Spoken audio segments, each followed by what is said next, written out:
Thank you so much, and I was so delighted I got through the snow, coming all the way down from the north.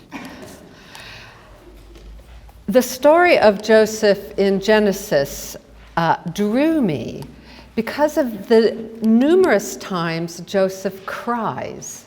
I mean, he breaks out crying many, many times. The account describes him, quite embarrassingly breaking down and weeping.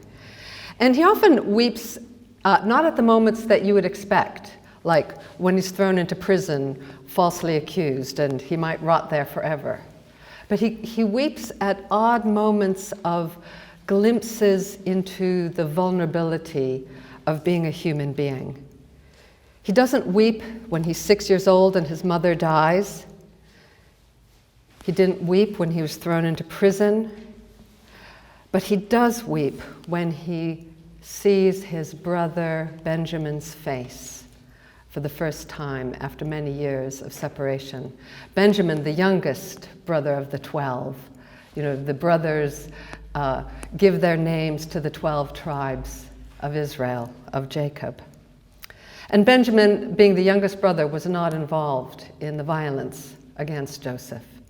And also, Benjamin was Joseph's full brother. He was the son of the same mother, because of course in those tribal, semi-nomadic days, it was quite common that a patriarch would have numerous wives, as Jacob, our patriarch, had several wives. He doesn't weep when his life is threatened, but he weeps when he sees his aged father finally reunited. And the weeping there is the weeping of relief. There he is, Joseph, the grown man with his vizier's crown. He's ostensibly the most powerful man in Egypt. He's number 2 to the Pharaoh. He basically runs the place. And as it's been in crisis with the drought and with the having to put all the grain into storage to feed the nations, which Joseph oversaw as vizier, here's Joseph, tall, imposing, with his great crown on, and he sees his father, who's old and bent over, stout, wizened, that sort of unkempt look, with his hands, trembling, grasping clumsily his staff. And it's in that moment that Joseph feels he can finally rest his head on shoulders that are stronger than his own. And he weeps. And it's the psychological honesty of the account in Genesis over many chapters. It's one of our most thorough, longest narratives in the Bible. And as you know, it's based on what we think is a long tradition, an oral tradition, possibly going back 3,500 years ago. So really at the cusp of the height of polytheistic empires and all their bureaucratic and military might, and this glimmering, this little whisper of a shoot of monotheism, which in Joseph's time is coming out of a local tribal deity, El, the God of the Hebrews, El meaning the God. Sometimes they talk about Elohim, because there wasn't in any sense excluding the possibility, the existence of other deities that belong to other tribes or other nations. So it's really early days for the monotheistic Abrahamic tradition. We have Abraham, Isaac, and Jacob, and then Joseph is the son of Jacob. And you probably know how he is the favored son, but this does not spell for an easy life. Another reason why I was drawn to write about the narrative. This book is written not as a psychological treatise, although I am a psychologist and I have to do a lot of that kind of writing. It's written like a good yarn. It's written like a story. It's my first attempt at writing that way, and it sort of absorbed me in a work of imagination, which, as I formerly was a dancer and a choreographer, it just sort of tapped into all that visceral reality and that interpersonal reality that is Joseph's life, that is our life. And another reason I was so drawn to the Joseph narrative is, how many of us have been thrown into a pit and a prison by our brothers? How many of us become the grand vizier of Egypt in a time of drought? No, but we are like him and he is like us, because he's quite egocentric. I mean, he really does see himself as the central star of the constellation of his family. He's also opportunistic. This is how he gets himself out of a mess, time after time. He suffers lifelong broken relationships, a very dysfunctional family. The dysfunctional family is not fixed in a pretty way. With some of our, stage presentations of Joseph, which I've enjoyed and I'm sure you've enjoyed, it sort of belies the subtlety and the complexity of the Genesis narrative, where the threads are not wrapped up that neatly. The family is what it is, even at the end, but it's reframed by Joseph's actions. So Joseph is like us because he suffers broken relationships, dysfunctional family, depression, that paralyzing sense of nothing I can do will make anything better. Life is as bleak as it can possibly be. Life is unjust towards me. Joseph certainly experiences stress. And when he became the grand vizier, it wasn't like, wow, some kind of power trip, all my problems are over. His life was at risk every day. Would his dream interpretations prove true? If not, he'd have the same fate as those he saw in prison who ended up beheaded or on a stake. That anxiety that pervaded his successful adult life was the anxiety of him having to hide his true self.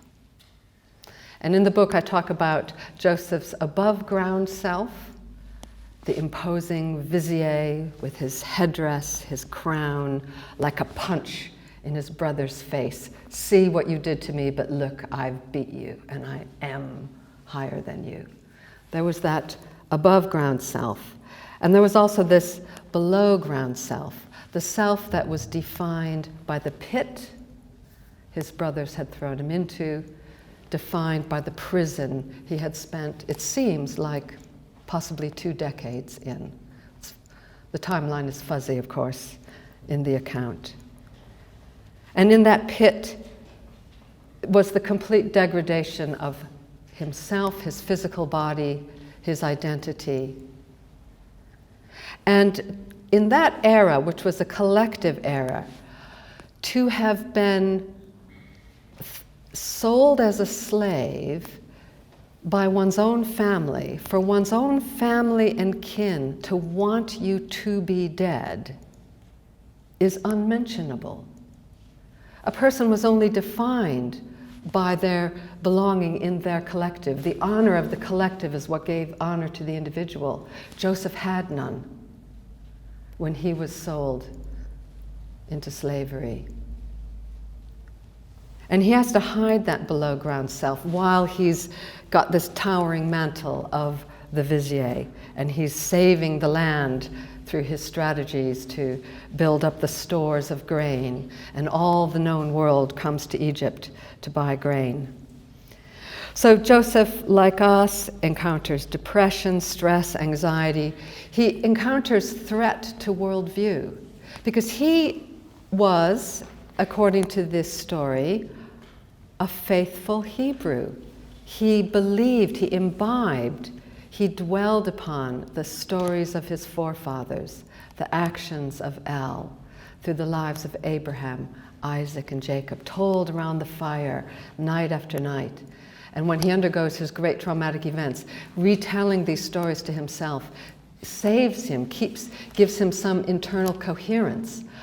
But that has to be hidden away while he's dealing with the reality of this overwhelmingly sophisticated culture, which is polytheistic in its quite accurate explanation for the natural forces of the world they lived in.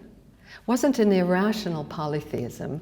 It was a sort of a narrative account of how the Egyptians experienced nature, with its chaotic side, its fertile side, the regular flooding of the Nile and the way that brought life, the delicate balance which is Maat, which is the goddess of harmony.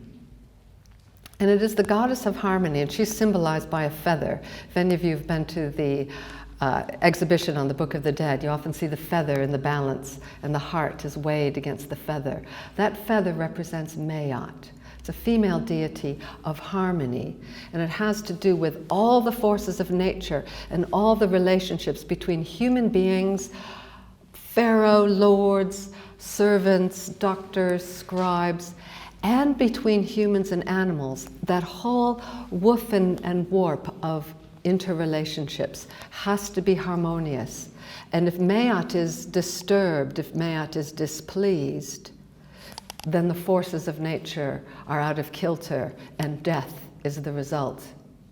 Osiris will die, the grain will fall into the ground, but it will not rise. And so all the stories of the pantheon of gods in Egypt were telling the story of the natural world and how delicately balanced it all was. So here we have this semi-nomadic shepherd boy with his local understanding of El, the god, and the stories, very modest stories, based on real life accounts, often quite blobby accounts, when Jacob lied or, stole, and having to face those consequences. So that's all Joseph has, is this store of accounts. And then here's the sophistication of Egypt with its high degree of literacy, mathematics, astonishing engineering. How many of us still are amazed at the achievements of Egypt today? He undergoes loss and grief. His mother dies when he's 6 years old. His world is rocked. And then, of course, there's the attack of his brothers. Much of the account in Genesis, I believe, portrays realistically his struggle with forgiveness. Some portrayals of Joseph will kind of give a poof version of forgiveness. Oh, I forgive. It's all over. It never happened. And I think the Genesis account is much more complex. We see Joseph zigging and zagging. He'll explore, he doesn't really want to shop his brothers, but he does. And he puts Simeon in prison. And Simeon undergoes exactly the same kind of trauma that Joseph himself had undergone in the prisons in Egypt. And he sends his brothers back to report what has happened to their father Jacob, all the time keeping his identity hidden, because he can't expose who he is to the Egyptians. He's living this double life. But he's, I know I can't use the F word here. He is blanking with their head. He is scaring them, he is terrorizing them, he is giving them a taste of their own medicine. He's also perceiving, how are they going to react to this? It's almost like he's saying, okay, now you go through what I went through, I'm going to watch you, and then I'm going to learn. And in watching this recreation of the trauma I've been through, I'm going to decide what I'm going to do. So there's this element of improvisation. What is he going to do with his brothers who are now helpless in Egypt? They've come to Egypt as refugees because of the famine. And here he is, the great vizier. They thought he'd be dead by then because they had sold him for 20 shekels, the going rate, as a slave into Egypt. And so this theme of forgiveness and unforgiveness is a very big one in the book, because I followed the account in Genesis as loyally as I could. I didn't invent new happenings, but I unpacked it psychologically, bringing out the hidden drama between the lines, unpacking some of the minor characters as well as the major characters. And in the last chapter, we have that final chapter of life when we have to start facing death, the reality of death. And in the Genesis account, we have Jacob's death, we have Joseph getting old, and that task of integrating the shreds of our life at the end, trying to make some sense out of it, seeing the dreams that have been fulfilled and the dreams that have patently not been fulfilled.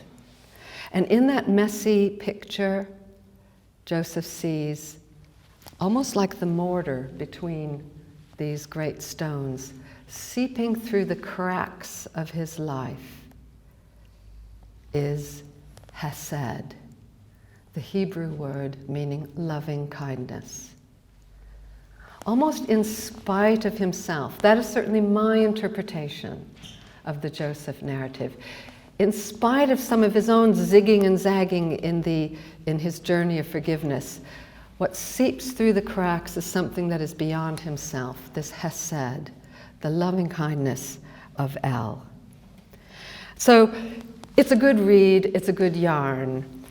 I interweave it with psychological reflection, and I bring a whole range of psychology, certainly counseling psychology and developmental. I'm a social psychologist, so that gets thrown in. A bit of clinical psychology and pastoral psychology. We look at his life experience through those lenses. So the way the book is written is this interweaving of narrative with psychological reflection.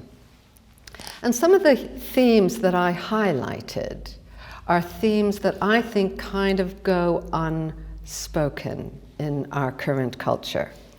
And the first theme that I highlight, not only at the beginning of the book, but throughout, is this theme of all of our lives being built upon an initial traumatic experience, e.g., our birth. Everyone's birth is some kind of struggle. If it's cesarean, it's a big surprise. You know, whoop, the world is unzipped, the light pours in, you're lifted out. That's a big shock. But most of us go through a real fight, a real struggle. And that actually has psychological implications, and it's stored in our visceral kinesthetic memory. And I start the book with my own version of describing from the infant's perspective. This is the infant Joseph, but we're all the infant Joseph. The story begins, as we all do, within a seamless time. We hail from a warm world, without comings or goings, needs or desires. Our first home is muted, soft and fluid, close and secure, yet without measure, vast as the starry sky, the dream time. Abruptly, a strange force takes over our peaceful world. It presses down, insistent. It comes, goes, comes back again. It drifts away. All is well. The familiar, steady rhythm returns to calm our world. Then the force returns, pressure mounting as if for battle. It balloons, threatens, becomes an earthquake. The force shunts us around, constricts and crushes. We are pushed to where we did not intend to go, turned around and upside down. We cannot understand why. Our small hands curled up, our head down, turning our shoulder to the plow, but looking back, oh, looking back. We have no concept of time. It is forever. We endure the endless, endless crushing. We fight and suffer, severed from peace, without hope. The senseless pushing increases, destroys, and finally implodes. At last, time and space burst in upon us with the cold, clashing noise of an alien world. We are shocked, expelled. Darkness is now the pain of light. Our first act is a sharp intake of breath. We cry and protest. And now begins our Herculean task to organize the universe and become a self. That's each one of us. And what psychology, and in particular the psychological theologian James Loder from the United States, proposes, as have many other psychologists, Frank Lenk being one, that this initial experience is like a sort of substratum to any conscious experience. And when we undergo trauma or shock, it reverberates, it re-evokes in a wordless, conceptless way this sense of annihilation to our former security. To become a self is a construction, it's an arduous task. And we think of ourselves and others as just a given. Oh, of course you're you. You've always been you. You'll always be you. No. Who you are this very instant is an effortful construction. We hold it together, all the disparate parts of ourselves. And when a shock comes in, whoo, pulls out the rug from underneath us. And reverberating in the background, not in the conscious mind, of course, because we had no concepts to organize that surprise. That birth trauma is being re-evoked. And the echoes go through, and we feel our sense of self could, like a shaking pane of glass, just... And the repeated traumas in Joseph's life, big and small, in my portrayal of his life experience, re-evokes that. And there's really no solution to that humanly. There's no answer to that. There's no, dear, that's okay. This is when we are just alone, vulnerable, in the face of we don't know what. And as we grow as human beings, we hope and pray that that vulnerability will be met. And this theme of hesed, the Hebrew word for loving kindness, seeping through the cracks, is that nonverbal answer to our experience. So that's one of the themes that I bring through in the book. And another theme I bring is about being a dual culture kid. And we have a diagram, which I think has already been passed out. It'll make sense as I go on. You don't have to read it right now, but I'll be heading in that direction. Well, Joseph is a dual culture kid. He is, as I said, a faithful Hebrew, and in order to be the vizier of this massively sophisticated culture, he has to become literate. He has to learn how to figure out those picture words. He has to learn to become bilingual in two cultures and to understand the deities behind those world cultures. How does he handle that? That's very threatening. Now, I think that's very akin. That's another way in which Joseph is like us. We are living in a globalized context where worldviews are rubbing up against each other in uncomfortable ways. And many people, and I think ourselves as Christians, are under a sense of worldview threat. My worldview isn't just the given that I thought it was. We've got other people's worldviews vying for space, and maybe they're getting more converts than we are. We feel on the defensive. We feel threatened. Our sacred values are threatened. Now, there's hints in the Genesis account, which we can link to history and to biblical exegesis, that possibly the time the account is sort of based in is near or just after the times of the Hyksos incursions into Egypt. And that was a real shock to Egypt, to be ruled by outsiders. And the resentment, and the Hyksos had kings, they really took over the place. Now, we don't know exactly what period of history we're in, but it sort of has resonances in the Genesis account. And one of the things that attracted me, besides this bursting into tears every so often, which I thought was very psychologically honest, was this repeated statement in Genesis that says, but to the Egyptians, the Hebrews, the Semites, were unclean because they were semi-nomadic shepherds of animals.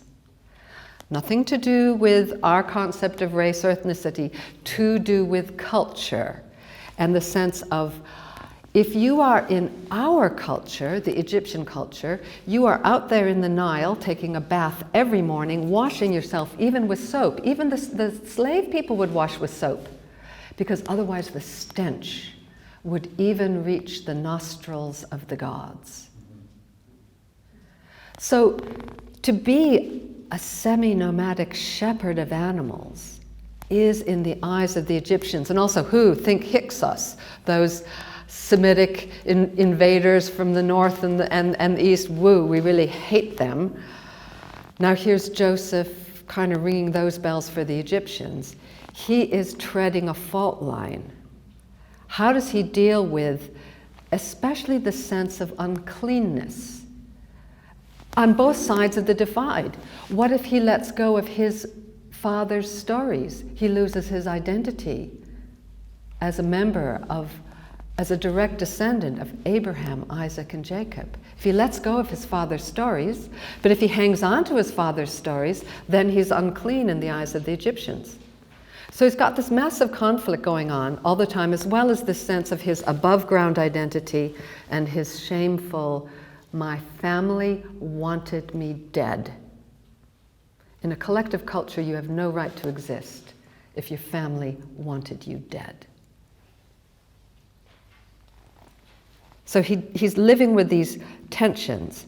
Now, when people are under threat, when our important values are threatened, and values underpin our worldview, something happens to how we think.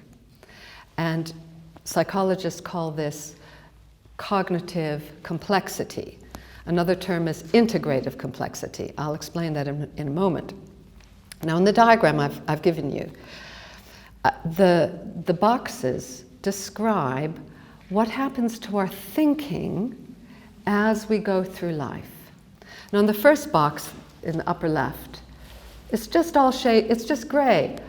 The world is as I always thought it was. This is the world I was born into. I'm like the fish in the water, and the water I'm in is the lens through which I see life. That's how it is. I don't question it, it works for me. And many of us spend most of our life. And in a single culture context, that's what we'll do. We are now living in multicultural context. And so it's harder to stay there. If we stay in that, you know, my single worldview works for me, no problems. The only way we can stay there is by being very defended and keeping everybody out. But if we go through some kind of a crisis, maybe it's we realize something is really wrong, something's really evil, and we're shattered, or we go through a crisis like Joseph went through. You know, he's put into the pit. Something happens to our thinking, and it jolts us to see the world, especially vis-a-vis the issues at stake, in black and white. We see suddenly, you know, my old worldview didn't work. I can really see what's wrong now, and I can really see what's right. And of course, I'm on the side of right, and those who are not with me are on the side of wrong. And in the language of integrative complexity, which is a construct developed by the psychologist Peter Sudfeld and tested over many decades, very robust framework of analysis, when we're in this IC level 1, IC for integrative complexity, we're seeing the world in black and white. Now, I think when Joseph was under threat, he was seeing the world in black and white, and he felt absolutely torn. You know, who do I belong to? You know, Abraham, Isaac, and Jacob, or do I belong to the Egyptians? My family will never take me back. You know, where does he live? Who does he join? Whose stories are right? You know, is it the stories of Abraham, Isaac, and Jacob, or is it the stories of Maat and the god Horus? This is so cool. Horus is the falcon-faced god, and he's the lord of the sky with great outstretched wings of a falcon. And he, in the mythology, Horus fought tooth and nail against the god Seth, which is the god of chaos, the god of drought, the god of death. And he prevailed, he overcame. So Horus won the leadership, the oversight of the land of Egypt. And in the day, his whole eye, the sun, beams on the land. And at night, his wounded eye, the moon, because it goes through different phases, and sometimes it's only a little sliver of light. His wounded eye, the moon, oversees the land in the night. Whose stories are true? Joseph had to decide how he's going to handle this black and white sort of temptation to think of the world in black and white. And that's how we think of the world when we're under threat. Now you can see that the journey goes on, and there's a further stage when we begin to see the world not just in black and white, but we start to see the different shades of gray. The world is more complex than I thought. I can see some good in the other's perspective. Maybe I don't have to ditch everything of mine and in order to find something good in theirs. Maybe I can do some kind of high-level trade-off where I maintain what's most important to me and take on something of the other to build some kind of a more hybrid, multifaceted worldview. Maybe I can borrow and beg and borrow from some other cultures and add to my own. Now that is often where we are in a postmodern context, kind of pick and mix, oh, anything will go, I'll have a bit of this, have a bit of that. Now there's strengths in that because we're past the black and white. You know, we're not, and the thing is, the black and white worldview predicts conflict. And this is what Peter Sudfeld's research shows. If IC drops from its normal baseline, and this is based on the coding of the structure of thinking, not the words, not the content, the structure of thinking, when it drops from its usual baseline, it predicts violence between individuals and between groups, even military action. So how we see the world has real world outcomes. And so here's Joseph going through this kind of journey of how does he see the world? How does he deal with these dual cultures? And it's really not till towards the end of his life that he comes to what in IC terms is called IC level 5, where the branching out is happening and the weaving back together, the integrating is happening. Both stages of IC are happening. And that takes a lot of maturity and a lot of wisdom to look at the complexity, the mess of life, and to be able to see it with new eyes, put a new frame around it, and gain a new perspective on it that begins to make sense of very disparate, conflicting facets. And that is the last task of life, the task of integrating. And we see Joseph going through all of that. So those are some of the themes, the birth trauma, the dual culture, and then finally I'm going to talk about the zig and zag of forgiveness. And as I mentioned, Joseph does not leap to forgiveness. He puts his brothers through their paces. He is watching them to learn for himself what he wants to do. And I just want to, I don't want to give it away because it's a great read, I am told. How Joseph comes to forgive. We, of course, if any of us know the story, we know that he does forgive. But how does he get there? Well, I've improvised that in the book. I'm not going to tell you how I think he gets there. In my view, he gets there almost by accident. It mattered that he was open to considering the possibility. And this is, of course, considering the possibility in a cultural context, whether it's semi-nomadic or, big militaristic empires, polytheistic empires, where the god and the pharaoh, the king, are fused as one. Any infraction against the king is a sin against the god, off with your head. I mean, there's no shades of gray here. You have offended the kingdom by whatever infraction. So given that Joseph is in that context, the way he feels his way to forgiveness, I think it's a real prototype of the rest of the biblical narrative. I think there's so much in there, and the way I account for how he accidentally gets there and how Hesed, the loving kindness, seeps through his cracks. And just to end, and then we'll have Q&A, it's not like the whole family is wow, now everybody's really happy and it's a big group hug. In fact, there's ongoing misunderstanding. And the biggest shock to Joseph of all, at least in my take on the whole story, is at the end he realizes, I'm speaking first person Joseph, I haven't been the central person in the drama.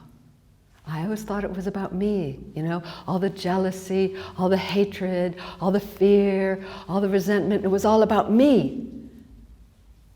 But his eyes are open and he sees the bigger picture, the family framework, and he realizes, really, it's all been about Jacob and Jacob's need to fuse possessively with the beloved.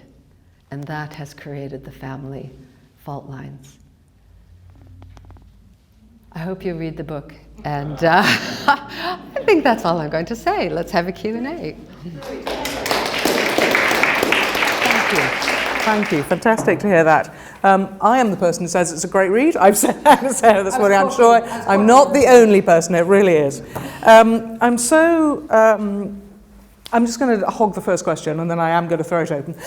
I'm so struck reading this book again the last few days, how tough a text the Bible is, how much it can, how many ways we can deal with it, how much we can take from it, and how this very ancient, actually incredibly alien story can resonate and so immediately with us.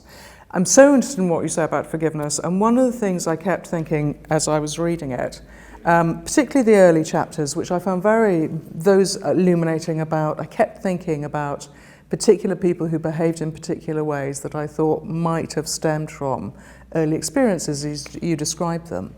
And I wanted to ask another thing about forgiveness, and that quote that so many of us all know about understanding. To understand all is to forgive all. And as Joseph comes through that understanding, do you think that that way he tests them, which is quite brutal actually, and nasty, it's just really, he really sets them up and frightens them and takes revenge, really. And this extraordinary thing to come perhaps through revenge to understanding and then to forgiveness. And do you think we can, what's the question? How do we get there? How do we get there? That's the question. Okay. If we're stuck. I'm not because I'm trying to have one over on you. I'm just trying to speak to the speak to the audience. Do that. Stand. Okay. So I don't think understanding drives forgiveness. I think it helps. I think understanding is more like a result. Now, my take, and all you can do is inhabit to the somebody else's narrative, and of course how I inhabit it is going to reflect something about me. And I don't think there's a right way of doing forgiveness. Okay. I mean, the book will show that it's a journey that will zig and zag, and there are well-known phases, but you could go through the phases in different ways. And there are also well-known therapeutic strategies that will help you get over when you're stuck in unforgiveness. So I do outline some of that stuff. And understanding, e.g. reframing the offender, that's one way of understanding. I've come to understand why my brothers first decided to murder me, second decided to bind me, throw me into a pit, possibly to die, then, luck would happen, get sold to this caravan of Ishmaelites going to Egypt. Great outcome. It's not like there's nothing to forgive. And then he spends, really until, according to the Genesis account, till he's 30, he spends the rest of his life from age 16 to 30 in prison under horrible death-dealing conditions, his own flesh rotting off his bones. I mean, there's a lot to forgive. In my view, what motivated Joseph, I don't think he really understands what motivated his brothers till the very end, in my view.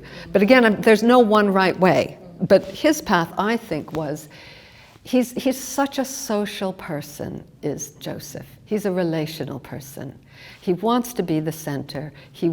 But even underneath, I want to be the center, the star. Everybody bow down to me. I'm so wonderful. I'll inherit everything. The moon, the stars, all the sheaves will bow down to me. Even underneath that is this genuine desire to belong to a family and to be loved and to love. And it's a little thing that I hint throughout. You have to drop these little hints. So the first time he sees his bedraggled brothers as refugees, they're such a messy, smelly lot, and he knows that they're like, bewailing their karma, oh, we're here because of what we did. And he's like, the liars, I hate them all. But I wish they had loved me. And I think that's what drives it. It's in the hatred and the resentment and the trauma is, oh, I wish they had loved me. Oh, what I really would like is to have them love me. And I would like to love them. It's a little tiny whisper. That's what I think motivated it. But it wasn't strong enough. He needed help. Yes. But it wasn't obvious how the help came. And I think that's often us. How does God work? Yes. Things happen, you go, wow, I think I was helped to do that. I might not have done that had I just been left on my own. But we can't really quite pin it down. I think we have to be willing to forgive, but often we don't have the strength to get ourselves there. And I think Joseph was willing to forgive because in his hatred, I hate them all, he wished they had loved him. So there was a little bit of willingness, and that willingness can grow. Yes.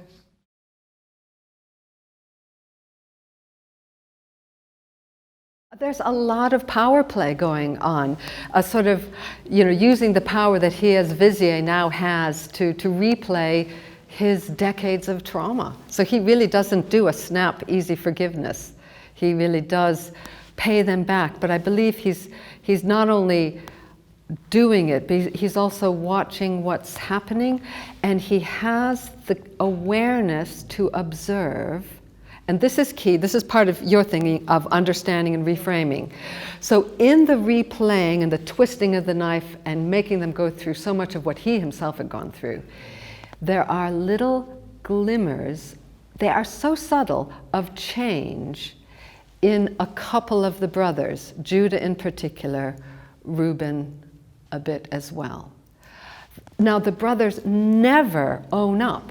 They never come out with that longed for apology. I mean, all of us suffer burdens and, broken relationships. If only that person would come and apologize and own up, I could forgive. We could be restored. And Joseph's brothers never own up. Not to Joseph's face. Not till after the fact of Joseph completely having forgiven them and having restored them and saved their lives and given them a good life in Goshen. And some years later, they finally say, because they're still afraid that Joseph is going to do the dirty on them. So they still never even trust Joseph. They never even perceive him correctly. It's not like all is mended. But Joseph does perceive that there is some change. And it's particularly Judah who put himself as it were the sacrificial lamb. I will put, do not ask for us to put Benjamin into this place. It will kill our father. Take me instead and my little ones.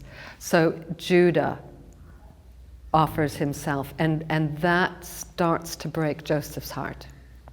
And it starts to remind him of the love that he wishes he could have with them.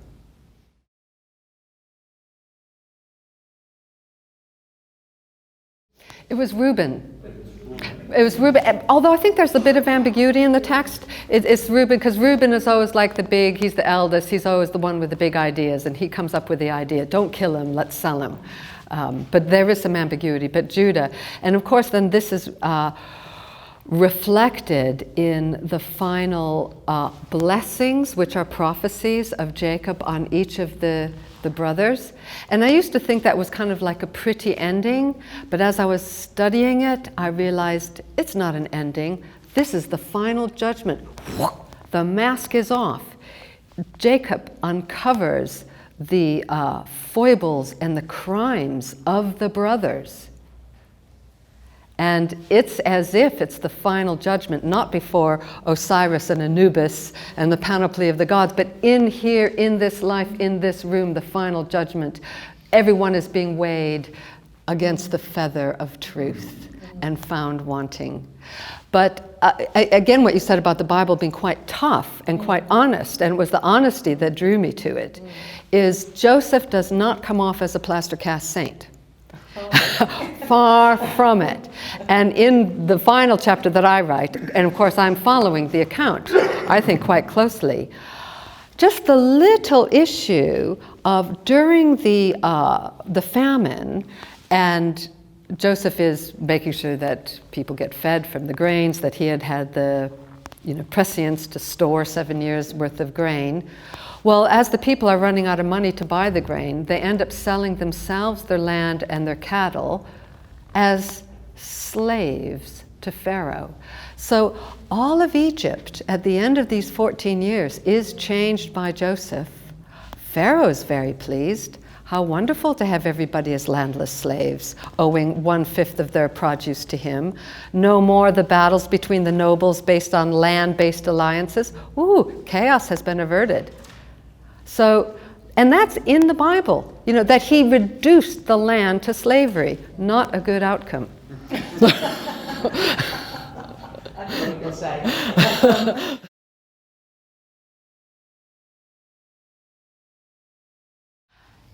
It often is, sometimes, and this is in the chapter, and there are some very well-known accounts, and I believe them, where under horrible conditions or in traumatic events, a person is able to instantly and fully forgive.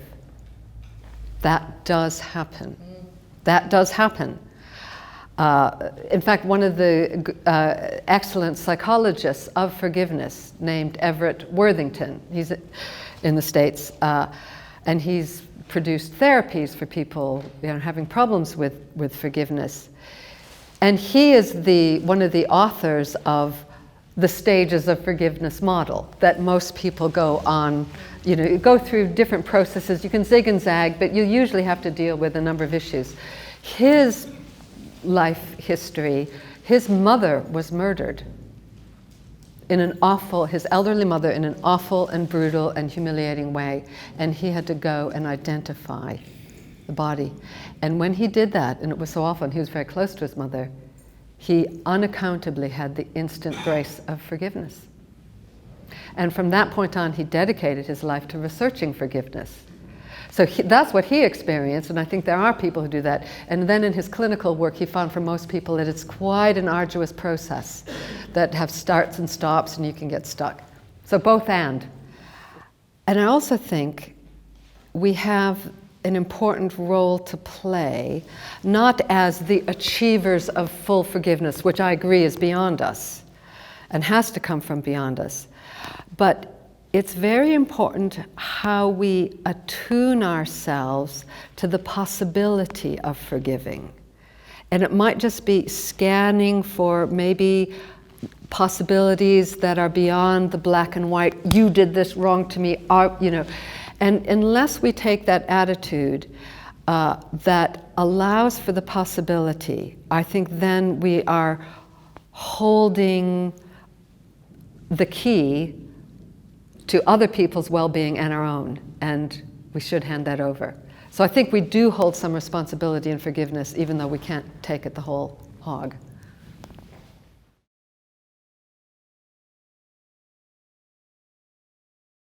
Oh, excellent.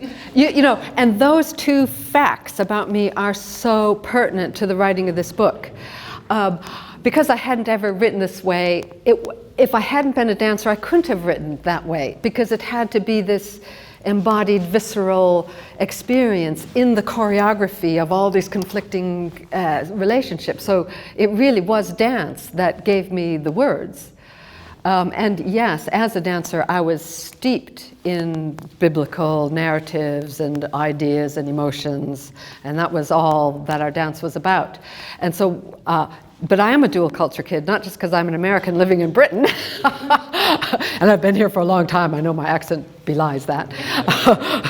I was getting my passport renewed because I'm a British citizen as well, and the person renewing my passport, ooh, your accent is very broad. You know, you've lived here for 30 years and you still sound like you're just off the boat. But I am a dual culture kid, and what was a real invasion of a new worldview to me was when I studied psychology, first at the University of Surrey, then I came to Cambridge, and then I've been there ever since. And that was the different culture, which is very left brain, very linear, very analytic, very abstract. I thank God for empirical approaches. All the stuff I do, because my work now, using the concept of integrative complexity, IC, is in creating interventions for extremisms, all kinds of extremisms. And I work with young people from different groups, and that's sort of beginning to spread. And it's all empirically based. I research it, I pre and post test it. So I'm really grateful for the empirical nature of psychology. And actually that kind of, that was the bridge to the dance, because at least it's about real world, you know, and how things really are. And how things really are is always a lot blobbier than the theory. And that was always the case with dance. Is like, you know what the choreography should be doing, and you have to make do with a less than perfect rendition of it. And so I found that's how I integrated dance and psychology, because they were different worlds, especially psychology done in the Faculty of Divinity. Read that as you will. Chalk and cheese. Thank you. I'm just going to hog a last question, and then we'll sell this wonderful book and say thank you to Sarah. I just want to ask about, is Hesed grace? Do you think? Well, I think it is grace. I asked my Jewish colleague, who's a good Hebrew scholar, and he said it's loving kindness, and that's what I could find in the sources. But now, grace is probably a more of a Christian concept, yep. But I think it probably leads to, it is the sense of God's loving kindness, poured out, yes. More than. All the time. Yeah, just there, pouring out. So I think grace is close. Thank you. So, thank you, Sarah.